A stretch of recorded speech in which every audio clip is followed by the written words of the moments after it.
안녕하십니까? 저는 50대 중반에 들어선 여자입니다. 요 근래는 제 인생에서 가장 심적으로 많이 힘들었던 시기예요. 제가 이혼을 하게 되었거든요. 이 나이 먹고 나서 이혼이라니 참 세상 일은 알다가도 잘 모르겠어요. 제가 이혼을 하게 된 이유는 손녀 때문입니다. 눈에 넣어도 아프지 않은 귀여운 손녀였는데 씁쓸하네요. 그래서 이 새벽에 잠이 오지 않아 이렇게 글을 써서 보내봅니다. 저는 남편보다 나이가 7살이 어려요. 제가 23살 때 30살인 남편을 만났고 우리 시절의 대부분이 그랬듯이 빠르게 식을 올려서 부부의 연을 맺었죠. 사실 남편이란 사람은 제가 감당하기가 벅찬 사람이었습니다. 남편은 다혈질 기질이 있었던 사람이라 저에게 종종 큰 소리를 치거나 화를 내곤 했거든요. 폭언을 들을 때마다 정말 갈라서고 싶었지만 그래도 참고 살았어요. 지금은 시대가 변해 이혼은 흠도 아니라고 하지만 그때는 흠이었거든요. 그리고 어느새 제 뱃속에는 새로운 생명이 자라고 있기도 했었죠. 그런데 이제는 도무지 이해도 가지 않고 늦었지만 지금이라도 그 사람으로부터 벗어나고 싶었습니다. 저희 부부 사이에는 아들이 하나 있어요. 제가 선천적으로 자궁이 약해서 둘째까지는 조금 힘들다고 하더라고요. 결혼하고 나서 1년 뒤 임신을 하게 되었죠. 남편은 그래도 임신하고 있던 도중에는 정말 잘해주었답니다. 그래서 이게 사랑이구나 했죠. 남편은 아이의 성별이 남자라는 것을 알고는 대를 잇는 남자아이를 가졌다며 뛸 듯이 기뻐했습니다. 그리고 저는 자궁이 약해 둘째 임신이 어려웠기 때문에 더더욱 좋아했었던 것 같네요. 육아를 해보면 알겠지만 아이들은 정말 하루가 다르게 쑥쑥 자라잖아요. 제 아들도 그랬어요. 유치원에 들어간 날이 바로 엊그제 같은데 어느새 초등학교에 입학하고 사춘기가 찾아오고 대학교 입시 준비를 하고 원하는 곳에 입학을 했죠. 제 아들은 정말 기특한 아이였어요. 항상 절 웃게 만들어주는 존재였거든요. 제 희망 같은 존재였습니다. 또 아들은 대학교도 대한민국에서 스카이라고 불리는 대학교에 턱하니 합격도 했을 만큼 아주 똑똑해요. 얼굴도 절 닮아서 아주 잘생겼는데 거기다가 누굴 닮았는지 정말 효자예요. 매년 어버이의 날마다 카네이션과 함께 직접 쓴 편지를 주죠. 유치원에 다녔을 땐 꽃을 색종이로 접어오더니 이젠 꽃다발을 제게 선물할 줄 아는 남자로 자란 거죠. 엄마인 제가 봐도 인기 많겠네 싶은 아들입니다. 아들은 대학교를 졸업하고 취직에도 바로 성공했어요. 다른 집 애들은 취업할 곳이 없어서 걱정이라 하던데 저흰 똑똑하고 멋진 아들 덕분에 그런 걱정을 해본 적이 없죠. 그러던 어느 날 아들이 제게 고백하더라고요. 엄마, 저 결혼하고 싶은 사람이 생겼어요. 라면서 말이죠. 전 너무 깜짝 놀랐죠. 여자친구는 항상 있는 것 같긴 했는데 제게 소개해준 적은 단 한 번도 없었거든요. 저는 뭐야? 정말? 엄마한테 보여주고 싶어? 라고 물으니 조만간 아들은 여자친구를 저희 집에 데려와 인사를 시켜주겠다고 하더라고요. 사실 옆에 좀 더 끼고 살고 싶었지만 아들이 난생 처음으로 결혼하고 싶다는 여자친구의 존재가 궁금한 마음도 컸어요. 몇 달이 지나서 아들의 여자친구가 저희 집에 방문했습니다. 실제로 아들의 여자친구를 보니 정말 참하더라고요. 예쁘고 참하게 생겼는데 말투도 사근사근하니 제 마음에 쏙 들었죠. 안녕하세요. 어머님, 저 진영이 여자친구 강희영이라고 합니다. 처음 뵙겠습니다. 이건 저 예쁘게 봐달라는 뇌물이에요. 라면서 아주 예쁜 꽃다발을 하나 내밀더라고요.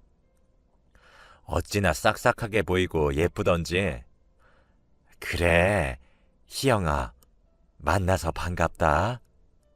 라며 맞이한 저는 거실에서 아이들과 셋이서 수다를 떨었어요.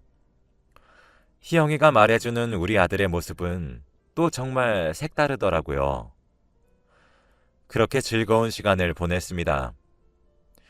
그 이후로도 종종 희영이는 제게 선뜻 먼저 연락을 해오기도 하면서 안부를 물어보기도 하고 생일 선물도 챙기기도 하며 2년이 지나갔어요.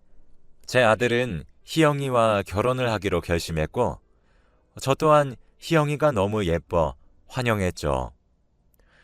그렇게 희영이는 저희 며느리가 되었습니다. 정말 제 마음에 쏙 드는 아이였어요.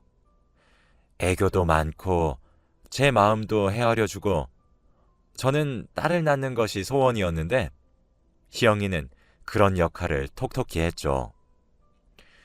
모든 일상들은 완벽했지만 아들 부부에게 한 가지 아쉬웠던 점은 아이 소식이 없다는 거였어요. 제 남편은 언제 2세를 가질 거냐며 재촉하기도 했었죠. 저는 그럴 때마다 그렇게 재촉한다고 곧바로 생기는 게 알겠어요? 진영이랑 희영이 본인 스스로가 얼마나 갖고 싶은지 알면서 당신은 왜 그렇게 애들을 쪼아대요? 라며 중간에서 잘라내기도 했음에도 불구하고 아들 부부는 임신에 대한 부담이 커 보였습니다. 그렇게 몇 년 동안 노력을 했는데도 아이의 소식은 찾아오지 않았죠. 그러다 하루는 제 아들이 울면서 저를 찾아온 적이 있었습니다. 엄마, 임신이 하도 안 되길래 나랑 희영이 불임센터에 가서 검사를 받았는데 제가 임신이 안 되는 몸이래요. 어떻게 해요? 라고 하더라고요. 술 냄새를 풀풀 풍기면서요. 아들이 씨 없는 수박이라니 정말 믿기지가 않더라고요. 전 괜찮다고 너의 잘못이 아니니까 무너지지 말라고 위로했습니다. 뒤따라온 희영이도 제 아들을 토닥여주며 여보, 나 괜찮아. 나는 아이 없어도 돼. 우리가 아이가 너무 가지고 싶으면 입양을 해도 되잖아. 그치? 그러니까 괜찮아. 라며 달래는 희영이 모습에 저 또한 감동했죠. 저희 셋은 부둥켜 안고 서로가 서로를 위로해 주었습니다. 그런데 단 한 사람, 바로 제 남편은 아니었어요. 남편은 우리 아들이 그렇다는 검사 결과지를 보고서도 믿지 못하고 애꿎은 희영이만 잡았어요. 대를 끊게 만든 며느리라며 정말 손을 올려 때리지만 않았지 가슴을 푹푹 후벼 파는 말들도 많이 했죠. 저와 아들이 최선을 다해 막아주었지만 그래도 희영이는 상처를 많이 받을 수밖에 없었어요.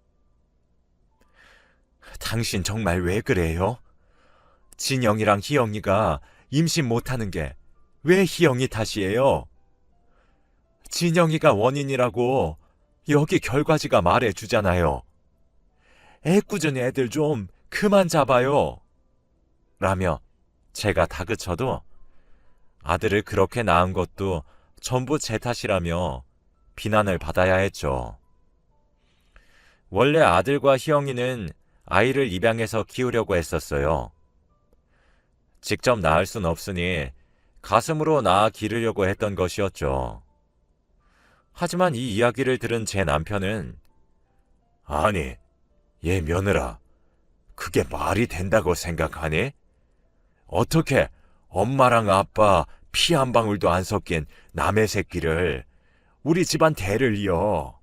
어? 헛소리로 알고 있으마. 그런 소리는 앞으로 입 밖에다가도 꺼내지 말거라. 라며 호통을 쳤어요. 결국 대를 잇는데 아들의 피를 이을 수 없다면 며느리의 피를 이용해서라도 잇겠다는 남편의 주장과 거센 강요에 희영이는 불임센터에서 씨앗을 기증을 받아 인공수정을 하는 방식을 통해 임신하기로 결정했습니다. 저와 아들은 그러다가 몸 상하면 어쩌냐며 그렇게 무리하지 않아도 된다고 뜯어 말렸지만 희영이는 진영씨, 그리고 어머님, 저도 아이를 낳아서 기르고 싶기도 해요. 네? 절대 무리하는 게 아니라 제가 하고 싶어서 하는 일이니까 이번엔 제 결정을 지지해 주시면 안 될까요? 라는 간곡한 희영이의 주장에 저희도 물러섰습니다. 씨앗을 제공받아 인공수정에 성공하게 되었어요. 생명의 씨앗도 요즘엔 건강검진을 통해서 건강한 사람들에 한해 기증을 받는다고 하더라고요. 그렇게 저희 부부와 아들 부부에게 평화가 찾아왔습니다. 아들 부부 사이에서 태어난 아이는 여자아이였어요. 손녀를 보고 있으면 어찌나 예쁜지 눈에 넣어도 아프지 않을 것만 같았거든요. 손녀의 이름은 지혜롭고 슬기롭게 자라길 바라는 마음으로 지안이라고 지었어요. 온 가족이 머리를 맞대서 나온 결과물이죠. 지안이는 저희 부부와 아들 부부의 사랑을 듬뿍듬뿍 받으며 하루가 다르게 쑥쑥 커갔습니다. 지안이를 보고 있으면 피는 하나도 섞이지 않았지만 제 아들을 닮은 것 같더라고요. 아들 부부네는 맞벌이를 하고 있어서 낮에는 제가 지안이를 돌봐주었는데 지안이를 돌보고 있으면 제 아들의 어린 시절이 정말 많이 생각났습니다. 자는 모습이나 그런 것들에서 문득문득 아들의 얼굴이 보이기도 했어요. 온 마음을 다해 지안이를 길러서 지안이도 제 아빠를 닮나 보네 라고 생각했었죠. 지안이도 제 아들처럼 엄청 똑똑한 편이었어요. 또래보다 말도 빠르고 학습 능력이 우수했지요. 얼마나 예쁘고 귀한 손녀였는지 몰라요. 올해는 손녀가 5살이 되던 해였습니다. 어버이의 날이라고 아들과 희영이가 지안이를 데리고 저희 부부를 고급 한정식 식당에 데려가 주었죠. 제 아들은 매년 그랬던 것처럼 꽃다발과 편지를 한 통 써주었습니다. 그런데 아들 옆에서 희영이가 꼬물꼬물 거리는데 세상에 주머니에서 색종이꽃이 나오는 거예요. 유치원에서 어버이의 날이라며 만들었나 보더라고요. 제 가슴에 한 송이를 달아주는데 어찌나 옛날 생각이 나던지 순간 뭉클했어요. 유치원에서 배웠다며 노래와 춤을 추며 할머니, 할아버지 사랑해요 라는데 그보다 더 값진 선물은 없다고 생각을 했습니다. 한정식 코스 요리를 가져다준 점원은 춤과 노래를 추는 손녀를 보고 아유 예뻐라, 몇 살이에요? 라고 물었어요. 저는 아직 5살이에요. 그랬더니 어머, 애기가 너무 예쁘네요. 누굴 닮아서 저리 예뻐요? 하긴 자기 아빠를 빼다 받긴 했네요. 라며 웃더라고요. 사실 저도 손녀가 점점 커가면서 제 아들을 쏙 빼닮은 것이 여간 신기한 일이 아니었습니다. 저뿐 아니라 손녀를 보면서도 직접 낳은 엄마보다 아빠를 더 닮았다는 말을 정말 많이 들어왔거든요. 피가 한 방울 섞이지 않았는데 낳은 정보다 기른 정이 더하다고 그래서 닮는 거구나 했습니다. 기른 정이 더 무섭단 소리가 이렇기 때문에 나온 소리지 하며 대수롭지 않게 여겼어요. 그렇게 손녀의 재롱을 보며 하루하루 행복한 나날을 보내고 있었습니다. 그런데 어느 날 예기치 않게 불행이 저희에게 찾아왔습니다. 아무래도 아들 부부네가 맞벌이를 하니까 저희가 아들 부부네 집 근처로 이사 가려고 계획하고 있었어요. 그럼 좀 더 쉽게 손녀를 봐줄 수 있으니까요. 마침 좋은 곳이 매물로 나왔기에 거기로 계약을 했습니다. 그리고 저희 집도 내놓게 되었죠. 그러다 보니 원래 살던 집을 샀을 때 작성한 문서가 필요했어요. 근데 그 집에 산 세월이 10년은 더 되었던 터라 도무지 어디에 뒀는지 기억이 나지 않더라고요. 남편과 제가 흩어져서 집안 구석구석을 파헤쳤죠. 그러다 저희 부부 침실 옆에 놓여진 협탁에서 한 서류를 발견하게 되었습니다. 맨 밑에 있는 서랍을 열었더니 가장 안쪽에 깔려 있더라고요. 그 서류는 총 2장이었습니다.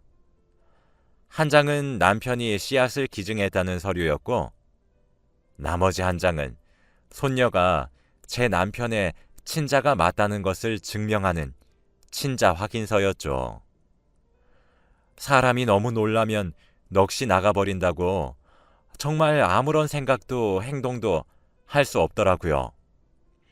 두 눈 뜨고 서류를 보면서도 믿기 힘들었습니다. 저는 그 길로 당장 방을 뛰쳐나와 남편의 얼굴에 서류들을 던지면서 당신 이거 뭐야? 라고 소리를 질렀어요. 남편은 아뿔싸하는 표정으로 제가 던져버린 서류들을 한동안 아무런 말 없이 바라보고 있었습니다. 그러고는 아니, 아무리 그래도 그렇지 어떻게 생판 얼굴도 모르는 남자의 씨를 통해서 우리 집안의 대를 잇게 해? 그러는 것보다 차라리 내 씨로 하는 게 낫지. 당신도 아무 소리 하지 말고 있어. 라는 말 같지도 않은 소리를 하더라고요. 저는 당신 미친 거 아니야? 그럼 지안이랑 진영이는 부녀 관계가 아니라 이복 남매가 되는 거야. 알고 있는 거야? 라고 소리치자 남편은 제게 아무 소리 하지 말고 있으라고 입단속을 하기 시작했죠. 순간 구역질이 올라왔습니다. 저와 희영이의 관계는 시어머니와 며느리가 아니라 본처와 첩의 관계랑 다를 바 없는 거잖아요. 시아버지의 씨를 이용해 임신을 해서 낳은 손녀는 당연히 제 아들을 쏙 빼닮을 수밖에 없었던 것이었죠. 하필 그렇게 저희 부부가 언쟁을 하고 있던 도중 아들 부부네가 저희 집을 찾아왔습니다. 저는 당장 이혼하겠다고 소리를 질렀어요. 차마 아들 부부의 얼굴을 똑바로 보지를 못하겠더라고요. 아들과 며느리는 어머니 왜 그러시는 것이냐며 대화로 풀자며 대체 무슨 일이 있길래 이렇게 마음이 상하신 거냐며 물어봤습니다. 저는 남편에게 던졌던 서류 2장을 후다닥 주워들고 아들 부부에게 보여주려고 했어요. 당연히 제 남편은 제가 그러지 못하도록 뜯어말리기 시작했죠. 남편은 제 머리채를 잡았는데 제 비명을 듣자 아들과 며느리는 시아버지를 제게 떼어놓았습니다. 저는 그 틈에 서류들을 주어서 아들과 며느리에게 강제로 안겨주며 내 손녀가 네 아버지 딸이란다 라고 소리를 지른 후 그대로 주저앉아 엉엉 울었습니다. 아들과 며느리는 처음에 벙찐 표정으로 제게 대묻다가 제가 건넨 서류를 보고 할 말을 잃더군요. 며느리는 차마 삭히기 힘들었던 건지 화장실로 쫓기듯 들어가 구토도 하기 시작했습니다. 조금 시간이 지난 후 각자 조금 감정을 추스리고 이야기를 하기 위해 앉았습니다. 남편의 입에서 나온 말은 정말 충격적이었어요.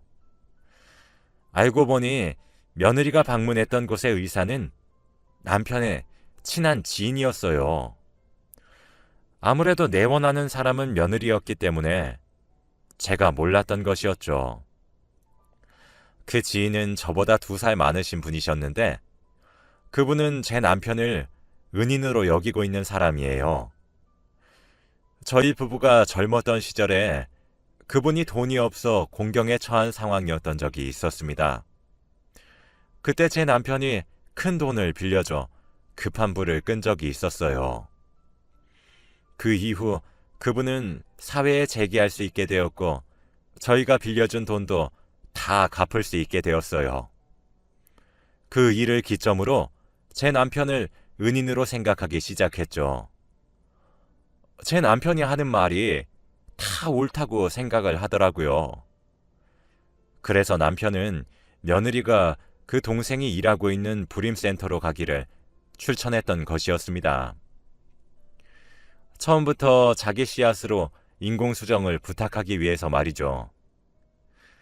은인으로 생각하고 있던 제 남편의 간곡한 부탁을 그분은 또 들어주었던 것이었습니다. 도무지 믿을 수 없는 이야기였어요.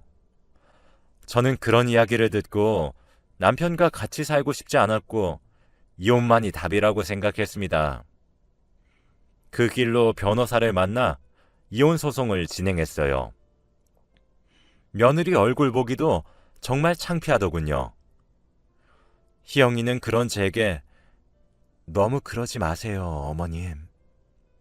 어머님도 모르셨잖아요. 어머님 잘못이 아니에요.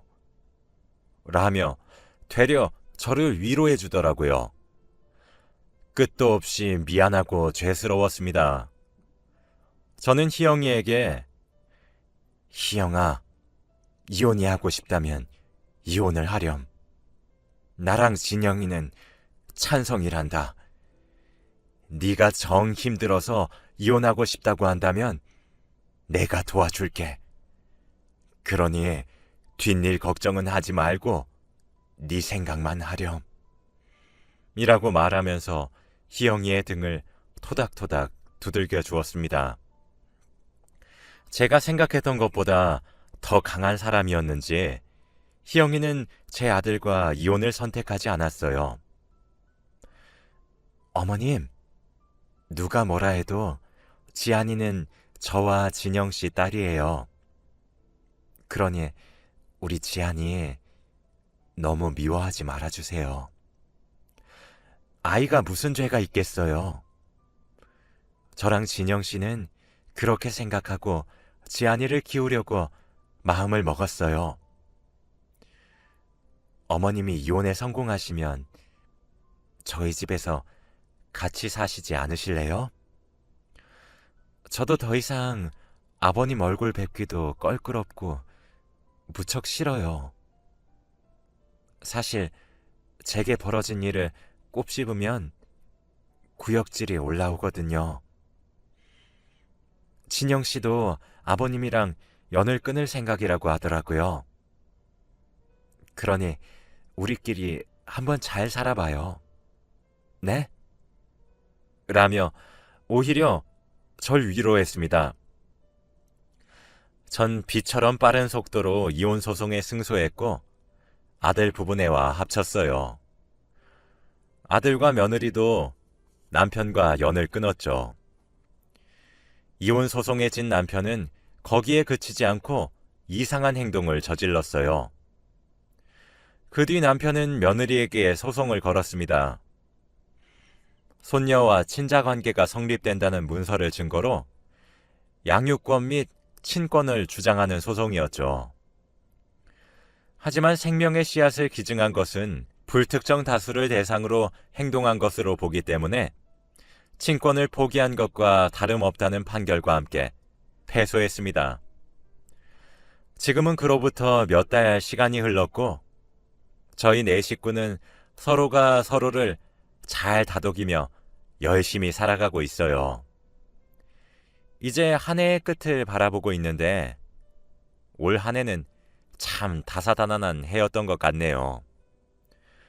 저와 제 아들에게 희영이라는 존재가 얼마나 값진 존재인지 모르겠습니다. 아직은 많이 힘들지만 언젠가 저희 모두가 이 난관을 극복해서 행복하고 사랑이 넘치는 가정을 이룰 수 있길 바라는 마음을 끝으로 이만 글을 마칩니다.